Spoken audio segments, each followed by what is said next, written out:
The Pascagoula Abduction, the story of Charles Hickson and Calvin Parker. It was the evening of October 11, 1973.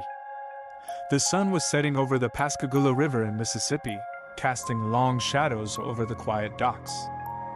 Two men, Charles Hickson, 42 years old, and Calvin Parker, just 19, were working together that night. Charles was a factory worker and a family man.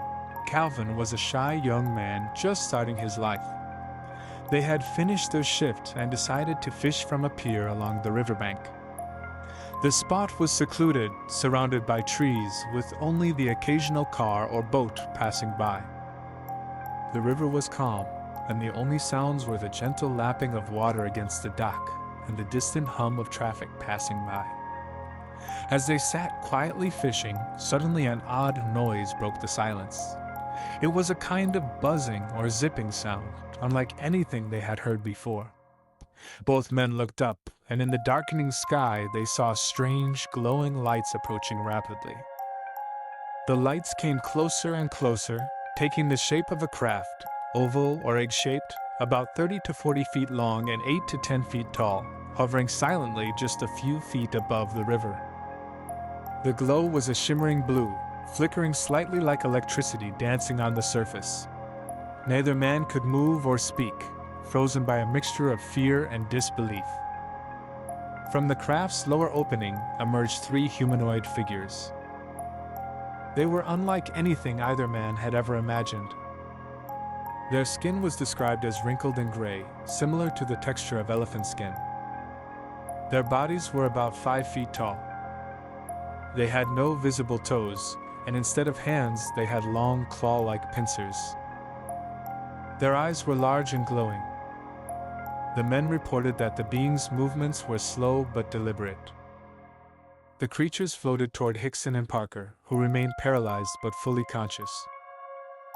The beings grabbed both men simultaneously. Despite their fear, the men felt no pain. The beings levitated them up and into the hovering craft through a large opening at the bottom. Inside, the men were placed on a kind of examination table. The interior was glowing with strange lights and humming softly. Charles later described a mechanical eye inside the craft, which moved and appeared to monitor them. The eye was metallic and large, rotating slowly as if scanning their bodies. What followed was an experience neither man would ever forget. Charles described feeling an instrument inserted into his nose, cold and uncomfortable, but not painful. Calvin was levitated during the procedure and felt as if he was being examined medically. Though terrified, the men reported no hostile intentions from the beings. Rather, a strange calm filled the room. After the examination, the men were gently lowered back down to the riverbank. Charles recalled seeing Calvin standing with his arms raised, screaming. Both were shaken to the core but physically unharmed. They immediately ran to report what had happened. Their first stop was the local Kessler Air Force Base, hoping for help or explanation. The BAS personnel advised them to contact the Jackson County Sheriff. At the sheriff's office, the men were met with skepticism. They were placed in a room wired with a hidden recorder, hoping to catch inconsistencies or a confession of a hoax. Instead, what was recorded were two terrified men giving consistent and sincere accounts of their experience. Authorities interviewed the men extensively. They were subjected to polygraph tests, which both passed. The local media picked up the story and the men became overnight sensations. Charles appeared on multiple TV shows, including Johnny Carson and Dick Cavett, sharing his account with a wide audience. Charles had visible injuries. A red welt on his chin matching the marks he said were left by the being's claws. His clothing was torn.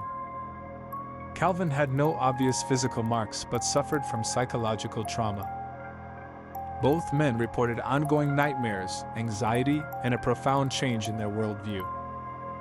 Calvin Parker in particular struggled with fear and depression for years after the event. Charles Hickson maintained his story unwaveringly until his death in 2011. Skeptics suggested various explanations. Hoaxes, psychological stress or hallucinations, mass hysteria. However, many UFO researchers, including Dr. J. Allen Hynek, who investigated the case, found the men credible and the case compelling. Hynek stated that it was one of the best documented encounters of its kind. The Pascagoula abduction remains one of the most famous and well-documented alien abduction cases in history. In 2019, a historical marker was placed at the site, commemorating the event. Both men's accounts have inspired books, documentaries, and films. What happened on that October night may never be fully explained. But the courage of two ordinary men sharing an extraordinary story reminds us how little we understand about the universe,